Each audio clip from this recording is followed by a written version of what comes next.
All right, welcome to episode 7 of Mostly Lifting Stuff. I'm Garrett Bondi. What's going on? Austin Gettner, and today our special guest is Mr. Kyle Vens, psych major, self-proclaimed, and I quoted this, average Joe at the gym. Likes to focus on stability work. We'll kind of get into that, but my man's is a walking cast. And I threw an I am connoisseur because that's where I met you a long time ago. Remember that? Yeah, football. dude. Yeah, and so yeah, let's get started. Kyle, how you doing today? I'm doing great. I'm excited to be here. Should be fun. Good. So why don't you tell us a little bit about your background in like lifting and kind of how you started? Yeah, so I started my background in lifting my freshman year of college. I went to Calvin College and I played baseball. So it was, as I got in, coach wanted us to start lifting, get bigger. And that's really where I fell in love with it, where I met other people who kind of like mentored me along the way. That's how I got into it. So they have a pretty strict like training regimen for you guys there, or was it kind of more on you guys to like take care of your own? So we were required to lift 5 days a week, but the program sucked. And I mean that in the nicest way, but it was like 2 sets of 12 for everything. Like forever. It never changed. So he would give us like very basic movements. And like just 2 sets of 12, like dumbbell bench press to the next thing. And I didn't see a ton of progression. So one of my friends who's the first baseman on the team, just kid's jacked out of his mind. Kind of took me under his wing and showed me the ropes. Okay. So I didn't really follow his program after that. Yeah, I know like when we talked to Matt on here, he kind of said the same thing when he was playing football at Kalamazoo, how it was kind of like seemed misguided a little bit. Yes. And I think that's where a lot of like smaller programs kind of go wrong with stuff like that, is that They don't have the right personnel to Right. get that training going for the athletes there. Yeah, I would agree. Our coach didn't lift. So it was kind of like just a very basic research that he had done, but wasn't willing to like listen to other stuff. Okay. So we just kind of did our own thing a little bit. So your freshman year was there. When did you come to Oakland then? I came to Oakland at the end of my sophomore year. I transferred coming into my junior year. Okay. So what year are you now? I'm a super senior. You're a super All senior. right. Yeah, man, I'm just coasting. Hey, that's all right at college. Just High coasting school, along, dude. not so much. 5 years. True, man. Yes, I just coast. I'm a 5th year now and just doing life. Okay. And you're studying psych. Yeah, And you said that you want to be a youth pastor, correct? yeah. So I'm psych in Christian studies. Okay. Yeah, man. Usually it's like you got to pick like a focus, right? Like For a focus. psychology? Yeah. Um, It's like so- major, you pick like a focus, or is that like optional? That's like in a master's program. Okay. So like once I go on, I can choose like to do marriage, or I can choose to do like mental illnesses, and then I pick a path. But like for now, it's kind of just generalized. Okay. So I gotcha. Yeah. So do you feel that like going to the gym and like training with different people, do you think that's kind of helped your perspective of like how people, I don't know, like work psychologically? Yeah. One thing I do is I work a lot with international students. So my lifting partners are all Chinese, which I absolutely love. So their names are Octopus and Max, and they're some of my favorite people. But what I've loved is gaining perspective and insight on how they view the world and like how they think about lifting. So they have no idea about anything, but like their reasoning for things is so different than ours. Like I can't even like, what do they say? They say like an example of like I guess culture difference. They think that you get sick because you eat too much like grease. Like that's the correlation is right there. Okay. So example, I don't think that. Right. So it's like, so like there are these differences between culture, and so I've learned a lot just about the way people are, specifically like men. So like I don't know about you guys, but like if I go to the gym, like I'm definitely like looking around, seeing what other people are doing. Like Yeah. if there's a big dude like Gary, like I'm seeing how much he's lifting. I'm like, how much can I lift? Like you guys know what I'm talking about? Yeah. You compare yourself a little bit. Just because you want to be. And Yeah. you try to pick up like what they're doing. That's like kind of the reason we're doing this too, is because we get to see how other people got to where they are and Yeah. like, what they do and stuff like Mhm. that. Because I mean, there's all different types of lifting and stuff like that. So. Yeah, definitely. But it's like that comparison is, I think, with everybody. So when you have a lifting partner, like being able to encourage them has been huge instead of like compare. Yeah, and I think with men especially, you know, like the testosterone gets going a little bit. You know, you see people like getting really into it, and like it's like motivating. I mean, it's like back, yeah. it's like back to our like primitive roots where it's like, you know, like men want Survival of to the fittest. men, Like, men want to men impress lift. women. Like, yeah. Oh yeah. I've definitely tried to pick up way too heavy things in the name of that. Yeah. Like, that's all. That was trying to impress somebody and just drop the weight. But So you're a little banged up right now, right? yeah. So I had ankle surgery 6 weeks ago, and I have shoulder surgery in a week. And the ankle, that was kind of a freak thing, right? I hurt my ankle weightlifting. I was doing dumbbell step ups, and I hit my water bottle on the way down. And so my ankle rotated internally, and so I landed just with that and the extra weight, tore some ligaments. Okay. So what's the recovery for that? 4 months. It should be the recovery for this. Okay. I'll start PT and then get ready to go. So you're not like wearing you're not wearing a boot, yeah. I you have an I ankle got on, off my like an ankle boot. brace on. I got off Okay. my boot yesterday. Oh really? Yeah, Okay. we're making progress, man. Yeah. I saw you still benching in there with the one leg hanging out. That was hard, dude. No pity This- party for Kyle. You're No, staying in man. there. Yeah. No, it's it's definitely been a journey. I miss squatting. That's what I miss. Yeah. That's gonna be a pain coming back.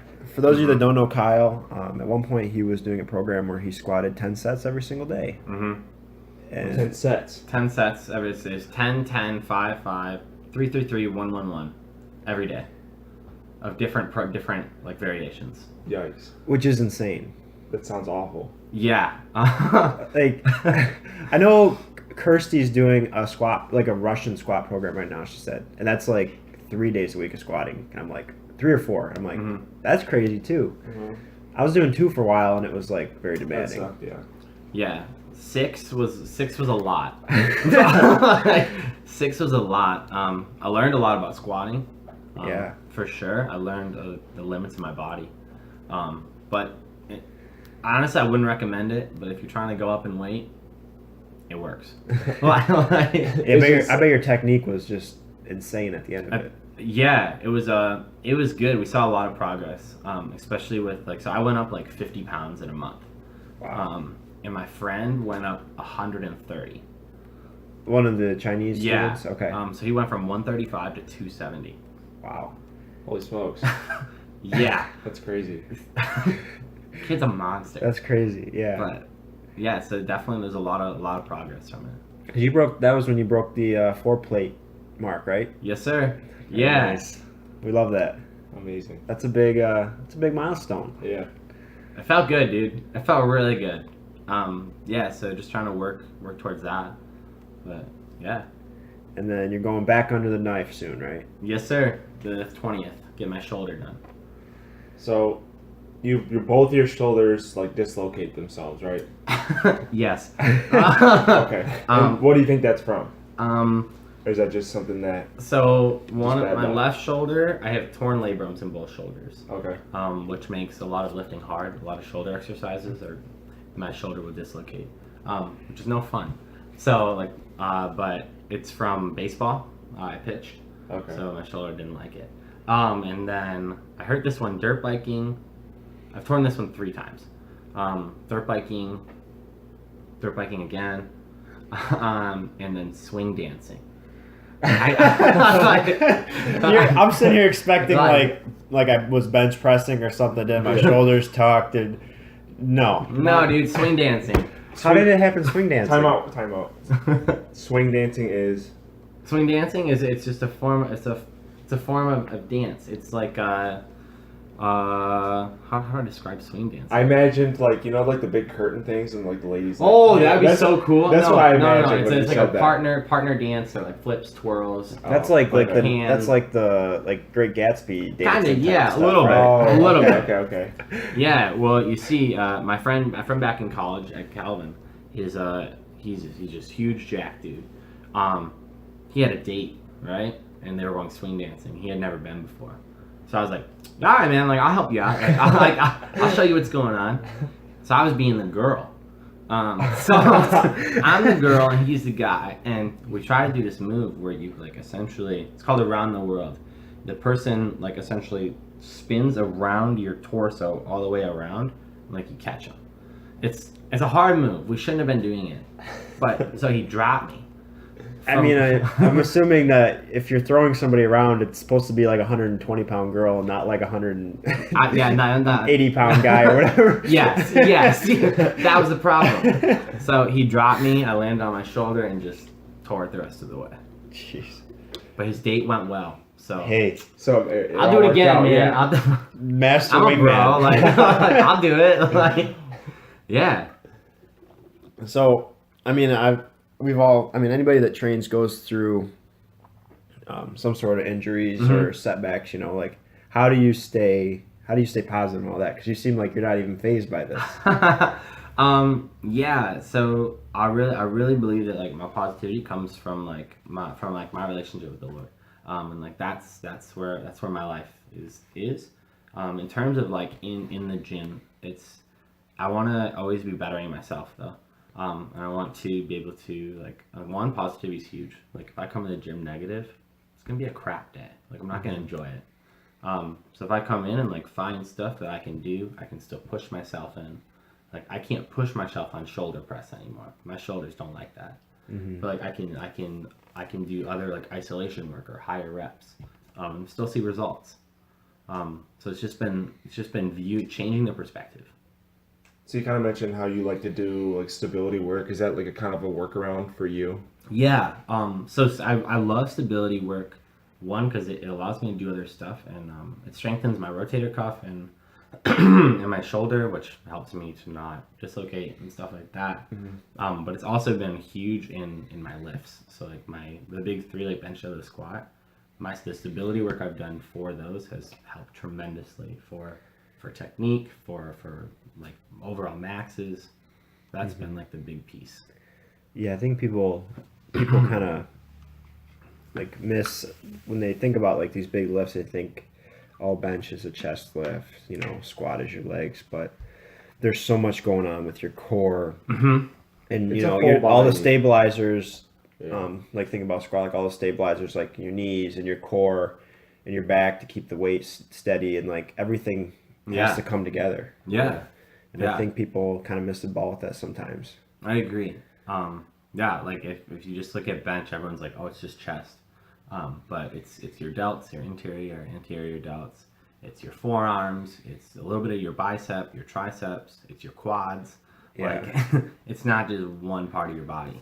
Yeah, if you look at anybody that's, like, really good at benching, I mean, they're hitting, unless they're just a natural freak at, like, strength wise. I mean, their whole body's engaged. Yeah. I agree. What was that one guy's name that you mentioned before we started? Oh gosh. The stability guy. Oh, Jeff Cavalier.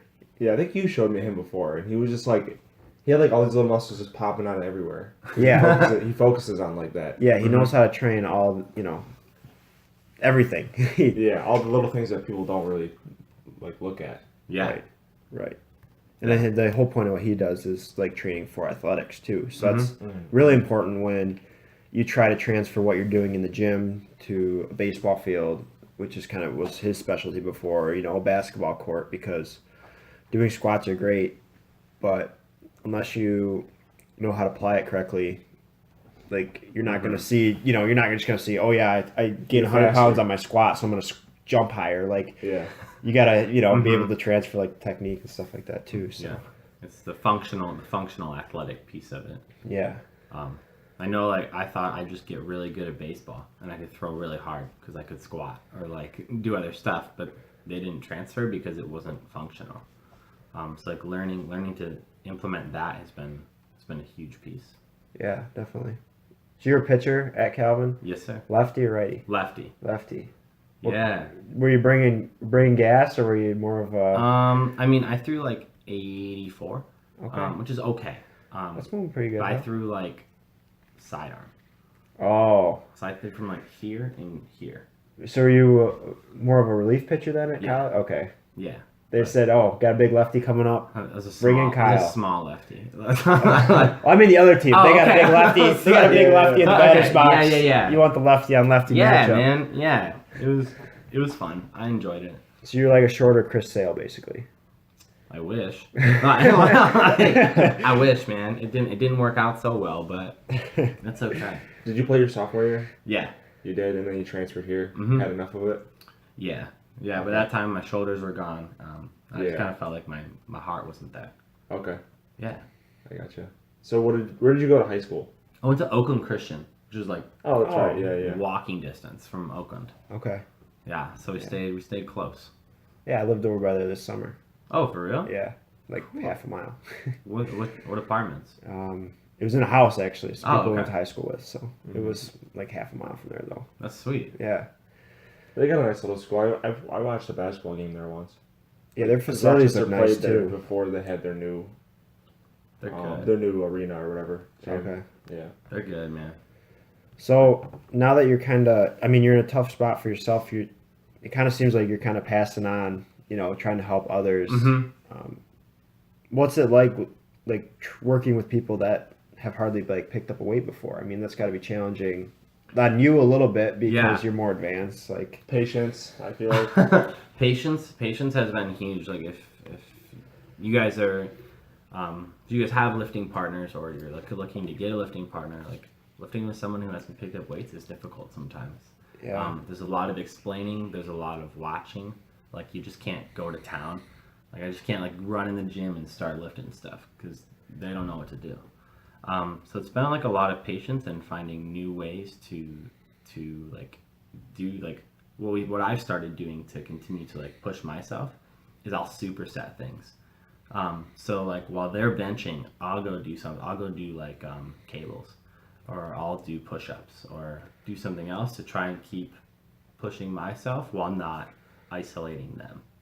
Right, because it's definitely a selfless thing to be training with someone. Because I mean, a lot of times some people have a lifting partner because it's someone that lifts about the same as them, and that's going to push them. Some people have a lifting partner because they're more experienced and they're learning from them. But you kind of chose that selfless route where, you might be sacrificing a little bit off of what you could potentially do, but you're helping that other person out. That's pretty cool. Thanks, man. That's good because there's people out there that want to get into it and they don't know. They don't know how or how to Yeah. ask or whatnot. Yeah. If anybody is just getting into it, I would it's really easy to just go to all the machines. Yeah. I don't know if you guys have ever talked about the machines, but machine work there's no stability in any of those. Right. So I would rather suggest dumbbells or cables or benches or any of those things away from machines. Right. Simply because it's functional, it's more beneficial, you'll see bigger gains. Yeah, I know. This summer we were training a powerlifting program, and people would be like, "Oh, that leg day, I'm gonna do extensions and curls and the leg press," and all summer long, me and Austin were doing it together, and we were training squat 2 times a week, deadlift 2 times a week. We didn't do any accessory work for legs, and I felt like my legs grew like a decent amount. And I think you saw the same. They grew and They were the weight- stronger. Our weight went up. Yeah. Our maxes went up. It was nice because we Yeah. didn't have to do any of the other crap. It was a quick workout and you still got it done. Oh yeah. And I feel like I've kind of gone back towards doing more of this other stuff now, just because I was feeling some tightness in my lower back and had some things going on where I needed to get away from doing that twice a week. Yeah. But I'd like to eventually get back to it because it was an efficient workout, and it was very functional. Yeah. Which is nice. I agree. And I don't think machines in themselves are bad. No. But if they're the only thing you do, then it becomes a problem. Right. I'll use them if I'm usually that's one of the last things I'll do. Yeah. I'll do a whole leg workout, where I'm doing squats and straight leg and lunges, and then if I want to burn out my hamstrings, then I'll go do curls. You know what I mean? Yeah. You're not. That's not what you're starting your workout with. And I think a lot of people kind of go down that path and then they don't see the same results they could. Yeah. So what variations of squats do you guys usually do in your program? Well, we were doing, so basically it was like you do your strongest lift on like Monday, say. Mm-hmm. And then the other squat day, it was like they called it like basically like switch position or switch stance. So a lot of times, like I have a pretty wide base on my squat and I was low barring. So on the other day, I'd do high bar and I'd do more narrow. So the low bar day, it was more weight. High bar day, it was less weight. But it's still a similar still the same reps. rep range, yeah. Yeah. Do you guys ever do like front squats or Zercher squats? We didn't do any of that. Okay. I've done front squats before, and those are Freaking hard. hard. Those are very hard. Yeah. But definitely, those are a very functional movement too. Yeah. But it was good to have some, do a little bit different variations and stuff like that. Yeah, and then like the deadlifts was like normal, like narrower stance, and then like sumo stance. That's good. Right. Yeah, they said that was like a switch stance. So. Yeah, that's good. Have you ever done the behind the legs deadlifts? I tried. I feel like my legs are too big, or I'm doing it wrong. It's one of the two. Well, I probably the second. I remember seeing a guy do them at the deadlift competition last year, and I was like, "This is like how you do your most weight." And I was like, kind of surprised. Wait, that's how he does his most weight? Well, that's how he was doing them in the competition, which I'm assuming you're doing your best lift. He's toying with us. Yeah, he must have been. He must have been. But I started doing them. I'll do them sometimes while warming up because your lats, when you deadlift, are supposed to be like engaged like in a downward manner. Yeah. And you really have to do it on that in order to get in the right position. So I kind of do that to like get a feel for where I'm supposed to be. Oh yeah. But it is like an awkward movement. You're like dragging it up the back of your legs as you're coming up, and it's like this does not seem right. Yeah, that's super weird. I've never tried the Zercher deadlift though. That's The Zercher squats. well, they do it on Zercher deadlift deadlifts too. Yeah. Really? How do you Where pick the guy that? like I've seen it because that's where your arms are hooked under it, right? Yep. So I've seen it where like people basically like get it up to like their knees, and then they go down, and the bar's like resting across their knees. They go down and they hook their arms under it, and then they stand up with it. This That's is like insane, it's yeah. like crazy stuff. Yeah. I'm not So sure. from that- I'm not sure I'm gonna try that ever, but Maybe the bar. Yeah. Like, maybe. Yeah.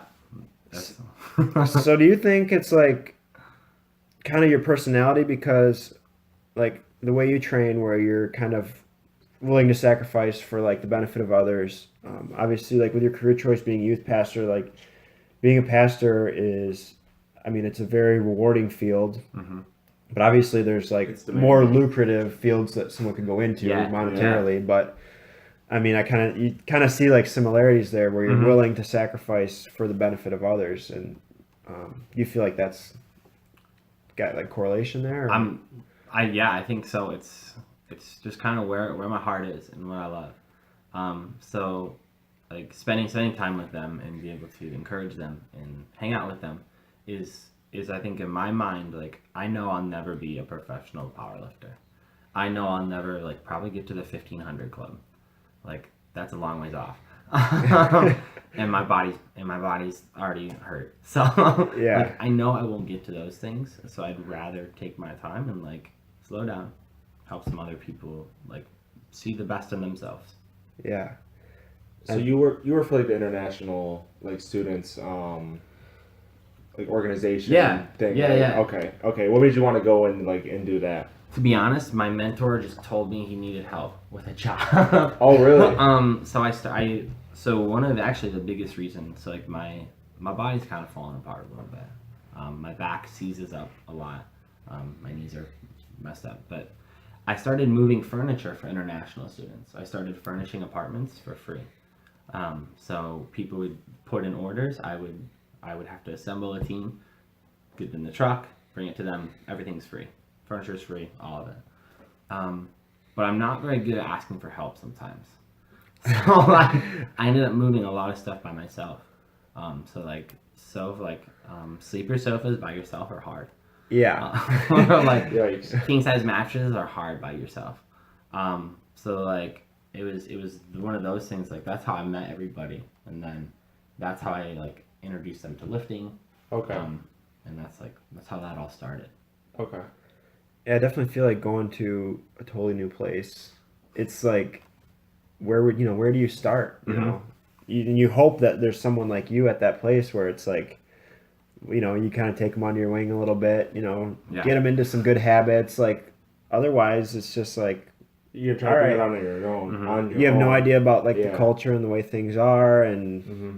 That's the biggest problem. Like 70% of students don't make it inside an American home. really, Yeah, it's insane. Wow, that's a big stat. I didn't realize that. Yeah, and like that's all they want to do. Yeah. So it's been really cool to like be able to spend time with them. So when you say that, you mean you come to America, you don't like it, and you go back like pretty quick? I mean, they come here, they never make it inside an American's home. Okay. They will never go to a dinner at an American's house. They will never talk to Oh, American at their okay. home. But even still, yeah, that's still a big stat. I Yeah, I understand like, what you mean. that's their desire. Yeah, yeah, So that's the hard part. yeah. But most of them go home as well. Yeah, Okay. but that's different. Yeah. I know working at Chrysler, there's a lot of people from India, Mhm. from China, and it does seem like sometimes like, they're working, they have an apartment somewhere, and it's just kind of like That's it. back and forth. You know That's what I all. mean? Yeah. Yep. Because they don't have connections to people. Like they don't have like this big web of people like we do, where, Friday night we're not doing anything. You can call up so and so and go do something. You know what I mean? Yeah. Yeah. Like they don't even know like what IKEA is. Like they have no idea. They Right. don't know you can buy stuff. So like I go into houses and they have no furniture, and they've been like that for 8 months. So it's like a really cool organization that we get to do that and help. So how do you guys get into contact with these people? We get to go through ISSO, which is like, so I work for International ISIS. They work for another, and then Oakland University has another company, or another group. So we do like orientation stuff, and then we connect, and then they tell their friends. And Okay. it cycles. So now we serve about 800 students. Okay. Yeah, Yeah, that's awesome. it's cool. Yeah. That's a big group. So Yeah. is that all countries and all students from different countries? I mean, I think we have over 100 countries represented. oh really? I think so. Okay. I could be wrong. So they come to you for any need or advice or things like that. I think I lied on my last stat, but that's okay. Yeah, so they come to us with conversation partners. So we Okay. pair people up. We give people Thanksgiving families, Okay. Christmas families. Yeah, so they can experience those types of things Yeah, in the yeah. home. Okay, Yeah, I get what you mean now. that's great. I love Yeah. it. Yeah. Did you always want to sidetrack? Did you always want to go into like ministry, like even in high school and things like that? Ever since my sophomore year of high school. Okay. Yeah, I really felt a call there. Experienced a lot of different things in high school. Experienced a lot of hardship, a lot of trials. Really shaped me to the person I am now. Okay. Yeah. Do you think going to a Christian school there was like more pressure to go into? I mean, Calvin's a religious school too, Mhm. right? Yep. Do you think there was pressure to go that route, or did you just feel like that was right for you? So I actually only went to Oakland Christian my senior year and halfway of my junior year.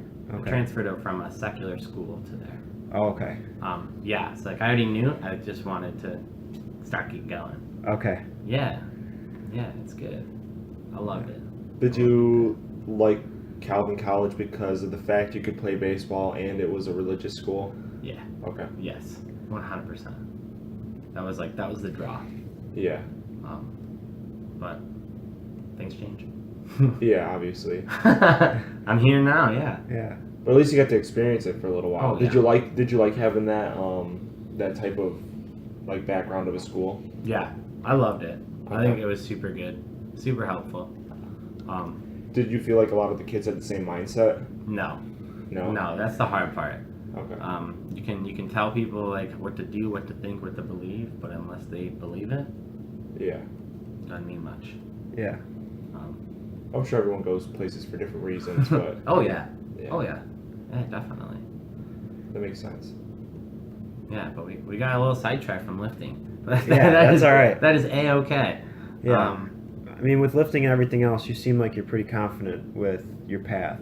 Yeah. And I think that is kind of, I was thinking about this the other day. I think, like, people's confidence and like the level of stress that they carry is directly related to how, like, the decisions you make. If you are constantly making decisions that you think are putting you in the best position to improve and to go where you need to go, I think that's where people, you don't really have a stress level because you're confident in what you're doing and you're not worried about things because you can't control some of these things. Yeah. And I think that goes with the gym and with anything else, where if you are just constantly like making decisions that aren't putting yourself in the best position, you're going to be more stressed out because you're going to have more out of your control. And it seems like you're pretty well in control. Well, thank you. I try to be, not always, but yeah, I think that's good. That's important. Like, even in the gym, like being confident in where you are at the current moment, I think is important. Being like putting yourself in a position to succeed, eating the right food, doing all the right things, and being content. Like, I'm here. I know where I want to get to, but I can still see my progress. Because I think we get in this mindset where like I only want to push forwards. So like I don't think I'm strong. I'm not strong enough. Like I hear it all the time. Like I'm not skinny enough. But if you recognize the progress you've made, like rejoice in that, and then you keep going forwards. Yeah, I think definitely. I think before people can get down on themselves, I think like for the gym especially, like look back 6 months. Oh yeah. Focus on the little things that look you did. back a year. Yeah. Like it is insane the amount of progress like that you see. Like I know for me, about a year, like probably a little over a year ago, I had to have surgery and I couldn't deadlift for like, I don't know, maybe like a few months. And it was like, and then even after that, it's like, you look back and you're like, wow, like I might have a bad day. Like yesterday I had a bad day, but you look back and you're like, I'm still way beyond where I was then. And that's only the course of a year. I mean, that's really not that long of a time considering how long we're around for. Yeah, you're right. It's like, what is it, 4 weeks? No, how long is it for you to notice change in your body? Is it 4 weeks? Okay. I think it's 4 weeks for you, 6 weeks for close friends, 8 weeks for the rest of the world. Okay. So like, there are changes. It's just like you see yourself every day. Right. So it's not like one day you're just gonna look huge. Right. Like it's a slow progression. Right. So I think taking pictures, like remembering where you were is important. Yeah. Like yesterday, I was like, I haven't gotten any stronger this year. But I looked back and like that was very far from the case. Like I put on 50 to 100 pounds in every one of my lifts. Yeah. Like, but it doesn't seem like because week to week you're not gonna see it. You know? Yeah, exactly. So it's just looking back in the past, I think, is good fuel for the future. Yeah. Do you think that you are gonna keep like using like lifting as like a tool as you go into like your career? I'd like to. Yeah. I'd love to. It's a stress relief for me. It's a place where I can relax, and a place where I can encourage others. Yeah, that's very important. Yeah. Yeah. Yo, I got a lifting story for you guys. Let's hear What it. we got? All right. This is my go-to lifting story. So it's a little gross. Is that okay? Not very gross. Just a little bit. Yeah, that's fine. It's just like We'll let it this slide. this gross. Okay. Okay. So it's my freshman year at Calvin. I get obsessed with squatting. I absolutely love to squat. So here I am. I'm going for a new max. Right? You're 2 by 12. I wish. Yeah, my 2 by. I said I'm not doing that. I'm doing 1 by 1 every day. So it's like, no. So I'm going for this new max, and I get it. I don't even know how much weight it was. It wasn't. I don't think it was that much, but I finished. I'm pumped. I'm really feeling myself.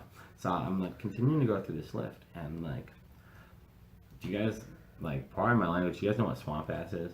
Oh yeah. Well, yeah. Yeah. So like I thought I had really bad swamp ass, like really really bad. So I was like, whatever. Like I'll finish. When I'm done lifting, like I'll go shower.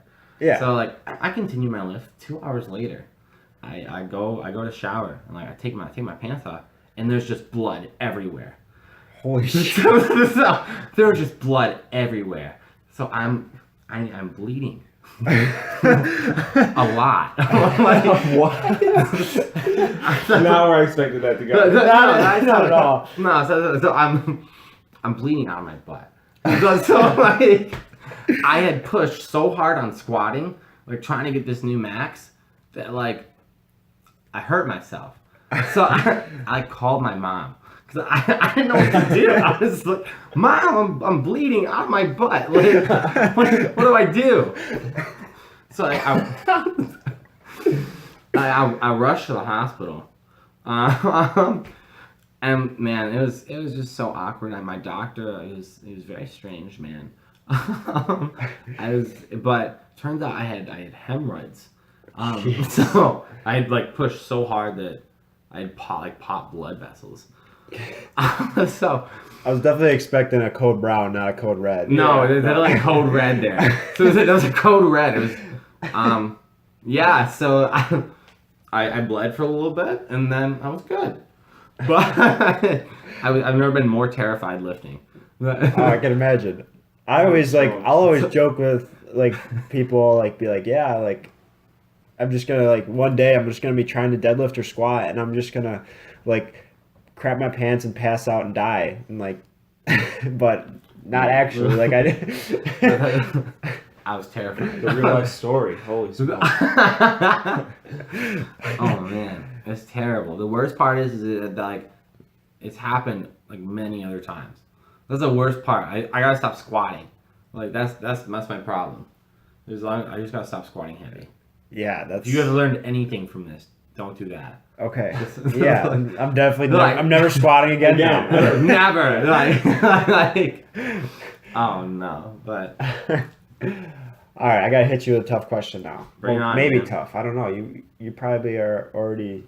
You probably know, but where do you see yourself in like 10 years from now with like lifting and with your career and everything else? Like, where do you see yourself? That's a good question. To be honest, I could see myself in a lot of different places. I'm gonna I think I know where I'm supposed to be, but I think that comes in different ways. So whether I'm working in the context of a church, whether I'm in China, whether I'm a teacher, whether I'm the counselor, like none of those things necessarily worry me or like concern me, because I know we're gonna be all right. Mm-hmm. And I know it's His plan. So where I am, what my profession is, who knows? Probably counseling, probably ministry. Okay. Betting on those. Will I have a wife and kids? I hope so. Well, we'll find out. Yeah. But in terms of lifting, like I would love to continue to lift as I get older. I'd love to continue to better myself and to meet new people and encourage other people. I think lifting and sports are a great way to do it and a great way to connect. So I don't really want to stop that as long as my body keeps up on me. Yeah. We'll be good. If you're gonna be going for the wife and kids, I don't think that's a first date story. Oh no, That's that maybe one? maybe till after you're married I to only her. tell that story for guys. Okay. So And for the internet. and for apparently. internet, yeah, Yeah. you guys, this is special for you guys.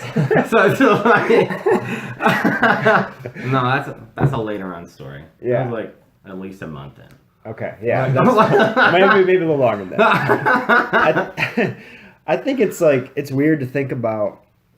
I think once you think you have it all figured out what you're gonna do, like I think that's when like God's plan for you will change. Yeah. You know what I mean? Like Mhm. you're never gonna be like, oh, I'm gonna live here. I'm gonna do this. This is how it's gonna be. It's not. It just, Never. There's Once- so many things I Things thought that would happen, change, yeah. but didn't. Yeah. And then I think as far as lifting goes, I think it's weird to look like for me, I can't like I look at 10 years from now, it's like there's no way in heck I'm like trying to lift the same weight I am now. Like it's not sustainable, you know?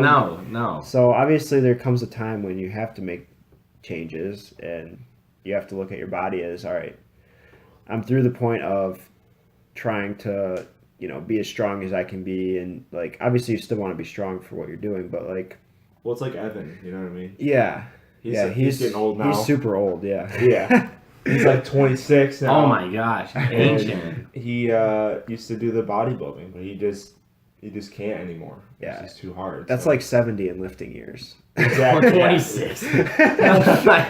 Oh man. But no, I think it's I think it's necessary to. We always have to adapt. Oh yeah. I think expectations is like having an expectation is good. Like if I study hard, I should expect to do well on a test. But I think like set in stone expectations, like I am going to do this, is bad.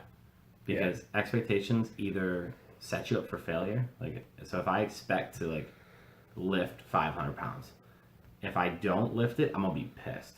Right. I'm gonna be really upset with myself because I thought I could do it. But if I do lift it, I won't be able to like be grateful or rejoice in the fact that I actually lifted it because I thought I was gonna do it. It's like I think expectations rob us of joy instead of for failure.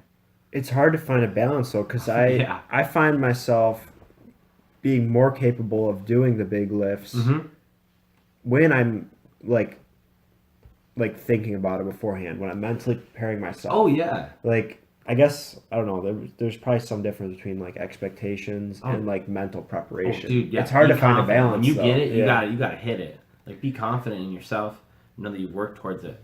And like it's like if you think you can get it, expect you'll get it. But like it's that like I must. Right. Like no one's gonna that. like smite you if you're not getting. No, I sure hope not. I'd be in big trouble. Yeah, but no, mental prep's really important.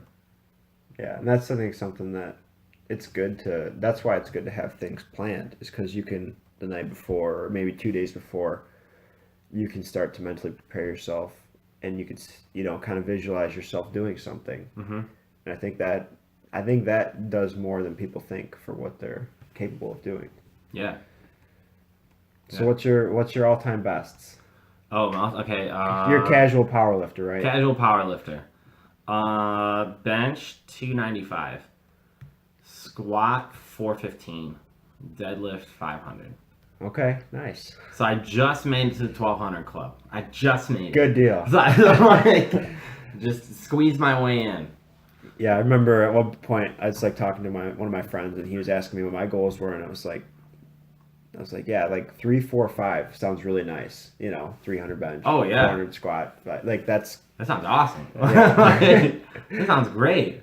And I think like people don't realize that the more you lift, like the smaller your gains are going to be. Like every time you run a program, say like you make like a 30-pound deadlift jump on a program over 10 weeks or something. That'd be sweet. Like you cannot expect the next time you run that program to be the same. To have a 30. Like your technique gets more and more refined, and your technique gets better, and your strength obviously gets better, but the margin becomes a lot smaller for gains, and that I think is frustrating for a lot of people.